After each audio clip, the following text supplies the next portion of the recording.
all started on a quiet Sunday morning when I received the phone call that shattered my world. The voice on the other end belonged to a police officer, calm but heavy with words I wasn't prepared to hear. My son, Michael, had been involved in a terrible accident. His car had skidded off the wet highway late at night, and by the time help arrived, it was already too late. I remember the room spinning, my knees giving way as the officer explained what had happened. My son, the boy I raised, the man I was so proud of, was gone. Michael wasn't just my only child, he was my entire reason for waking up each day. He had built a life many would envy, brilliant, ambitious, and loved by those who worked for him. He was the head of a multi-million-dollar tech company, a man with vision and kindness. Someone who often spoke about using his wealth to make a difference in the world. I had always believed his story was just beginning, that he had decades ahead to leave his mark.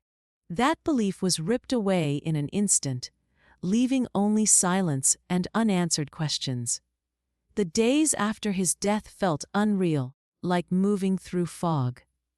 People came with flowers, condolences, and whispered stories about how sudden it all was, but nothing pierced the numbness inside me.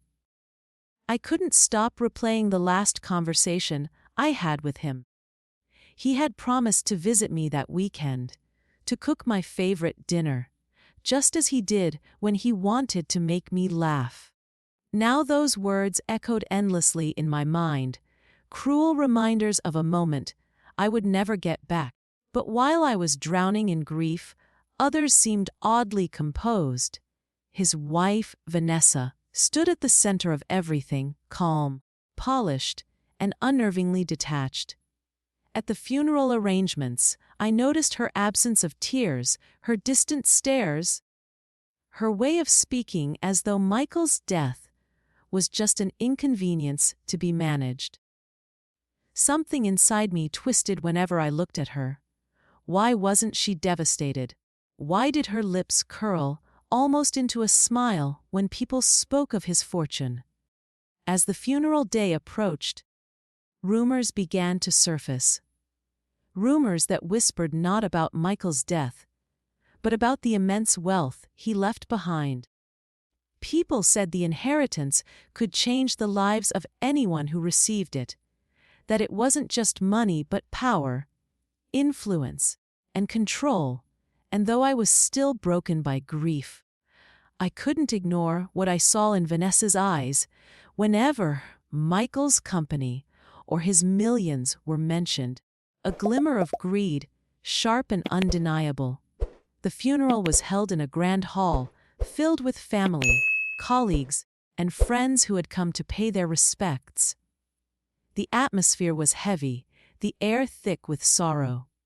People cried openly, clutching tissues, their voices breaking as they spoke of Michael's kindness and brilliance. Yet among the grieving faces, one stood apart. Vanessa, my daughter-in-law, the woman who had shared a home and a life with my son, sat in the front row, her expression cold and unreadable. Not a single tear fell from her eyes. It was as though she had come to witness a performance, rather than mourn a husband. She wore a sleek black dress, perfectly tailored, her hair immaculate, her posture commanding. When people approached her with condolences, she nodded politely, almost mechanically, as if brushing away their emotions. I watched her closely, searching for even a flicker of grief, but all I found was detachment. Instead of sorrow, there was something else in her demeanor, something sharp, almost smug, while others sobbed. She sat with her chin slightly raised, as though she had already moved on from the man lying in the coffin. The moment that unsettled me most came when she caught me watching her. Our eyes locked, and for a fraction of a second, Her lips curved into the faintest smile. It wasn't warm. It wasn't kind. It was a smile that chilled me to the bone, as though she knew something I didn't. Then, as quickly as it appeared, it was gone, replaced by her stoic mask. My heart raced. Why would she smile on a day like this? What kind of wife could sit in front of her husband's casket and allow herself even a trace of satisfaction? Later, as guests mingled quietly, I overheard fragments of conversation near Vanessa. She leaned close to a friend, whispering words I couldn't fully catch, but the tone was unmistakable, light, casual, almost playful. Her friend's laughter followed, quickly stifled when they noticed others watching. My stomach turned. Here I was, clutching the last photograph of my son with trembling hands, while his widow whispered and smirked like she was at a cocktail party. By the end of the ceremony, I couldn't shake the feeling that Vanessa wasn't mourning at all. If anything, she seemed relieved. I remembered how she glanced at Michael's casket one final time before leaving.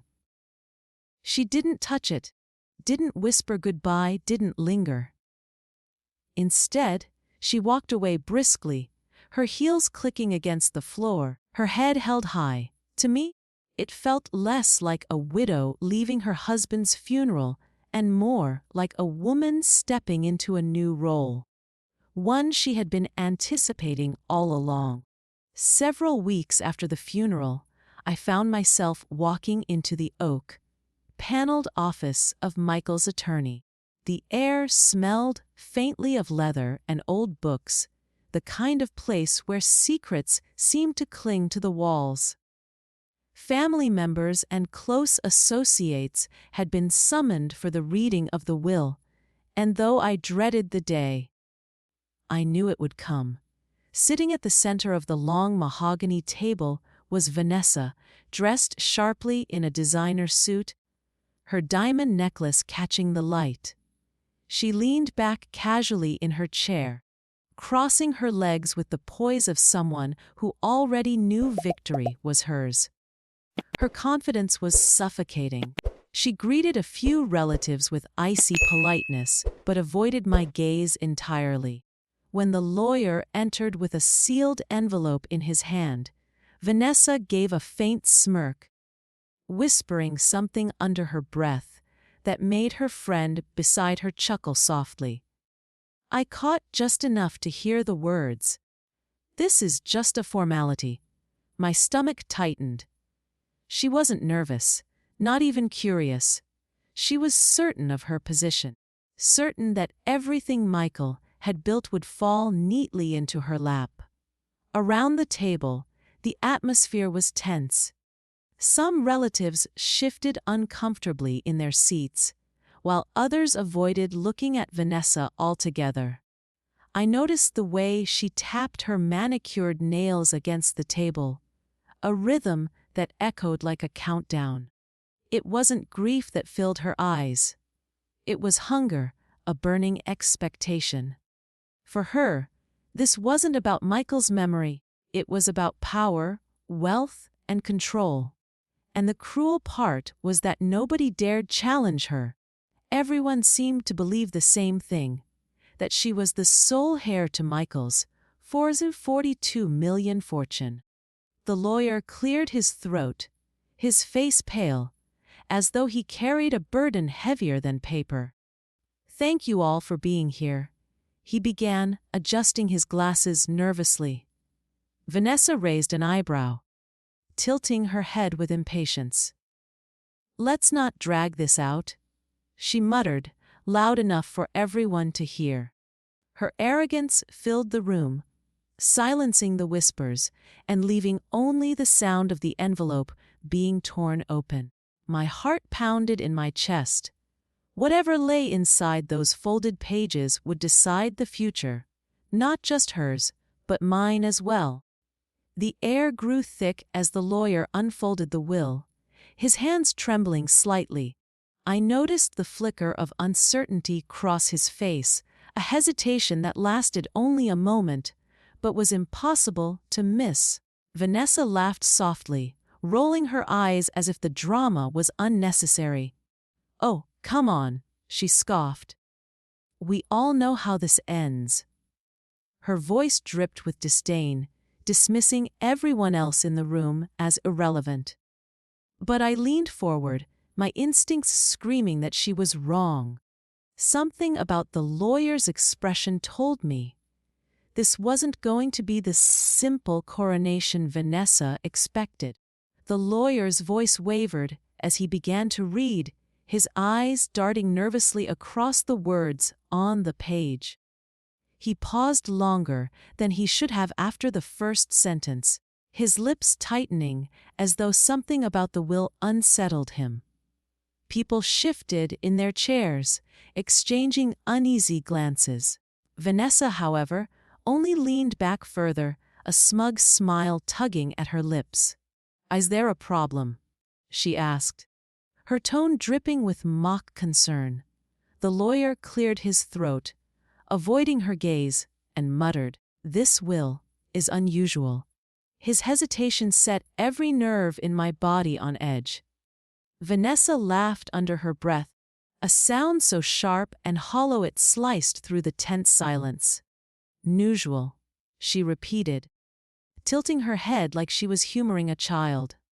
"Michael adored me. Everyone here knows that. Let's not make this dramatic." She waved her hand dismissively, as if urging him to skip to the part where she inherited everything.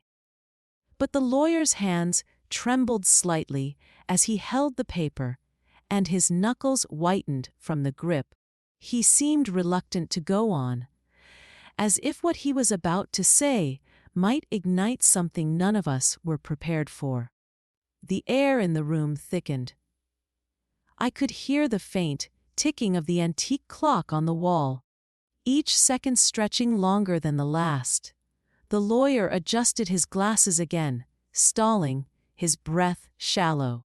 A murmur rippled through the table as relatives whispered, wondering what could possibly cause such unease.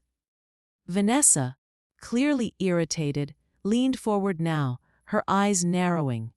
"Just get on with it," she snapped, her voice sharp and commanding. Her impatience only deepened the suspense, as though even she sensed a shadow in the words waiting to be spoken. At that moment, I realized the lawyer wasn't just nervous, he was conflicted. His eyes briefly flicked toward me, almost apologetically, before returning to the will. My heart pounded as I gripped the edge of the table, unsure what to expect. I could feel something building, like the pause before a storm. The silence was unbearable, stretching out until it felt like the walls themselves were holding their breath. The lawyer finally opened his mouth, but again he hesitated, staring at the ink as if it might change beneath his eyes. Vanessa let out a sharp laugh, shaking her head. "For God's sake, it's a will, not a murder confession," she sneered. But there was a flicker of something in her voice. Something defensive, almost desperate. For the first time, I saw her confidence falter, just slightly, as if deep down she feared Michael might not have left everything to her after all. And when the lawyer finally steadied his voice, the words that followed would strike the first crack in the facade she had so carefully built. The lawyer's voice finally steadied as he read the next line, though every word seemed to weigh heavily on his tongue. "To my beloved wife, Vanessa." He paused, and for the briefest moment, I saw relief wash across her face. She straightened in her chair, her lips curling into that smug smile once more.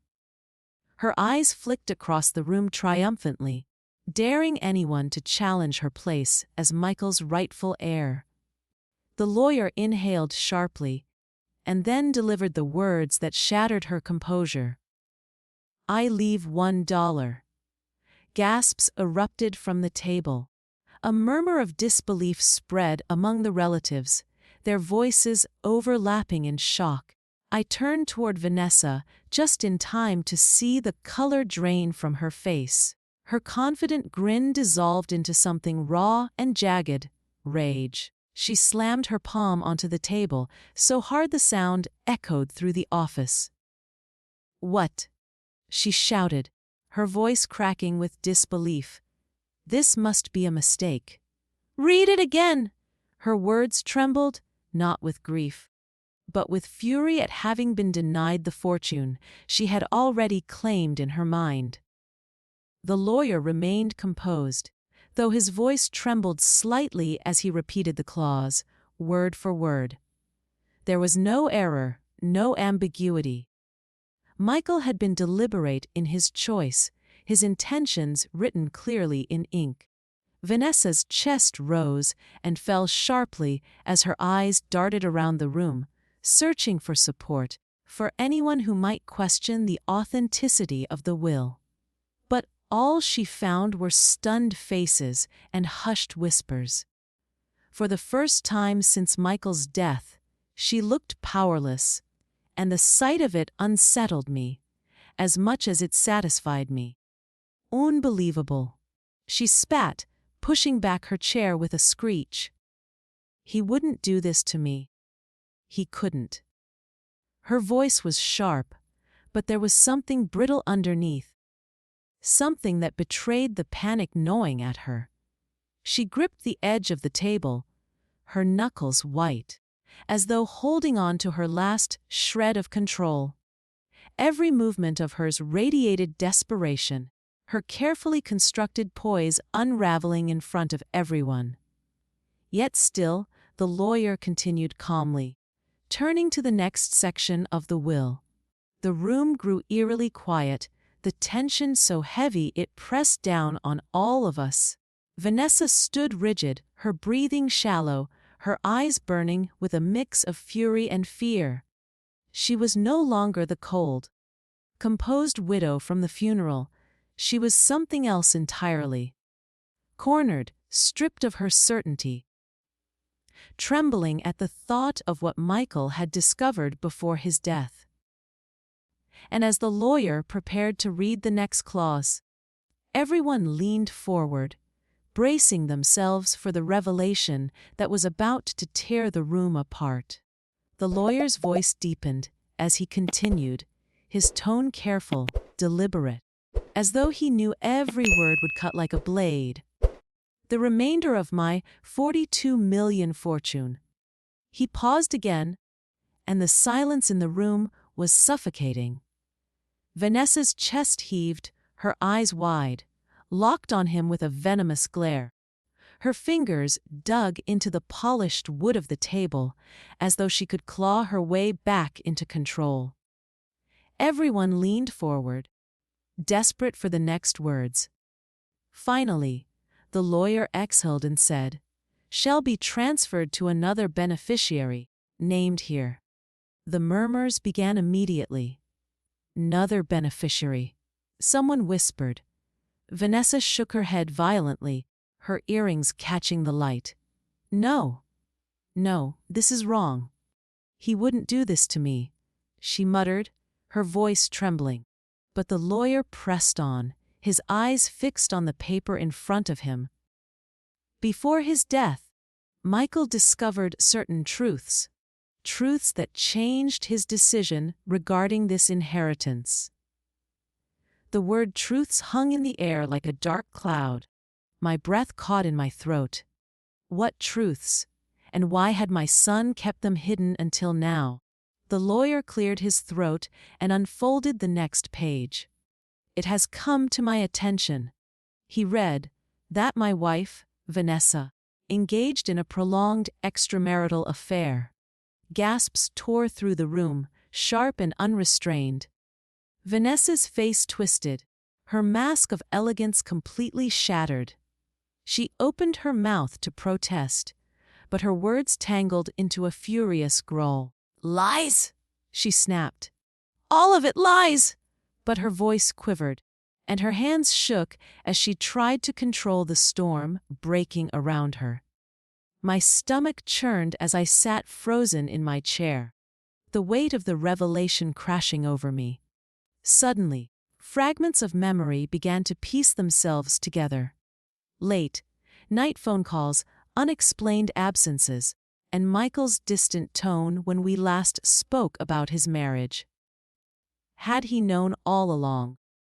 Was this why he looked so tired the last time I saw him? Vanessa's affair was no longer a rumor. It was carved into Michael's final words, undeniable and devastating. And it explained everything. Why she hadn't shed a tear, why her smile at the funeral had seemed so haunting.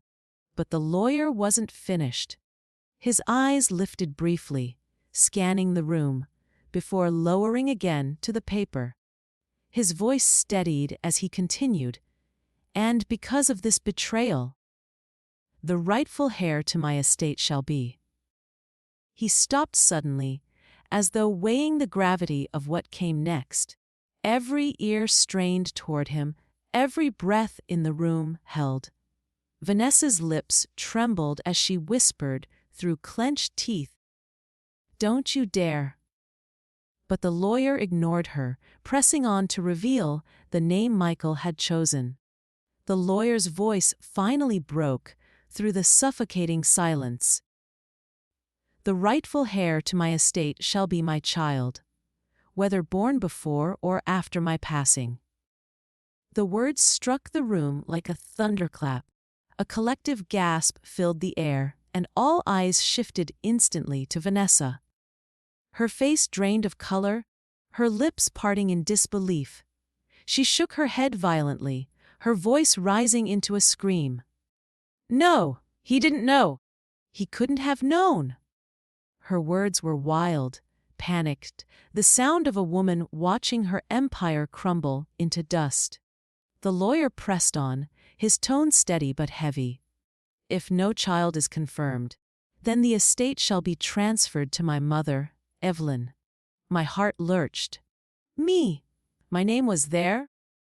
Inked into Michael's final words, a safety net he had built in case of betrayal. My hands trembled in my lap as Vanessa spun toward me, her eyes blazing with a hatred so fierce it nearly froze me in place. She opened her mouth to curse. But the lawyer continued before she could speak, reaching for another envelope. "This," he said, sliding the envelope across the polished table toward me, "was left with strict instructions to be given only at the reading of the will." My fingers shook as I took it, my pulse thundering in my ears. The paper felt heavier than it should have, as though it carried not just words, but truth. Slowly, I tore it open, and inside, tucked between folded sheets, was a photograph. My breath caught. It wasn't just any photograph.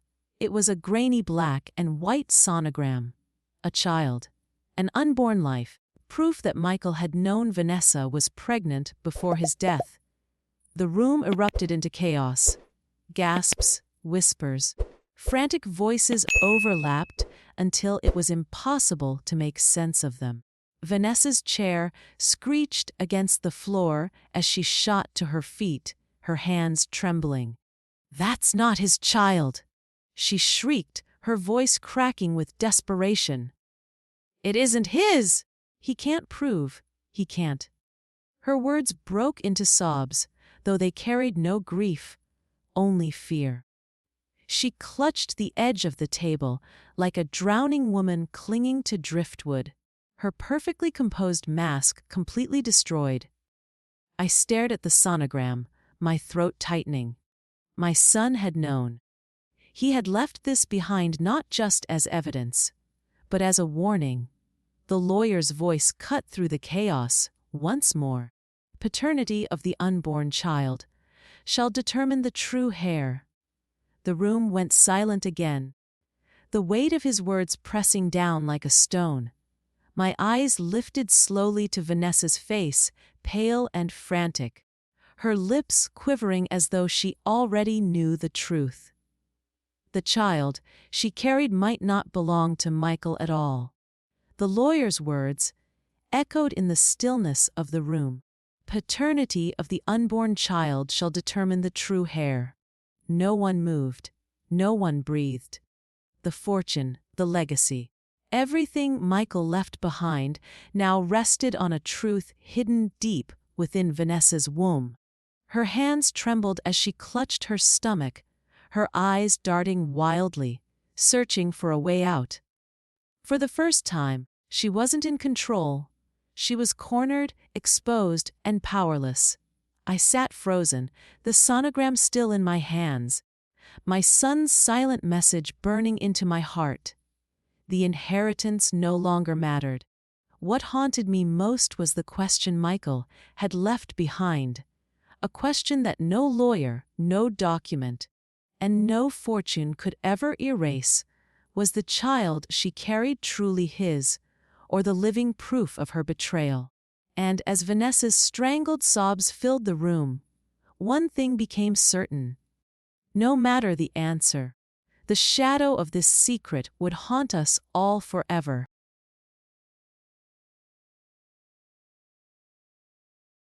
If you liked this video, don't forget to hit that like button, share it with your friends, and drop your thoughts in the comments below. Most importantly, subscribe and hit the bell icon so the next secret finds you first.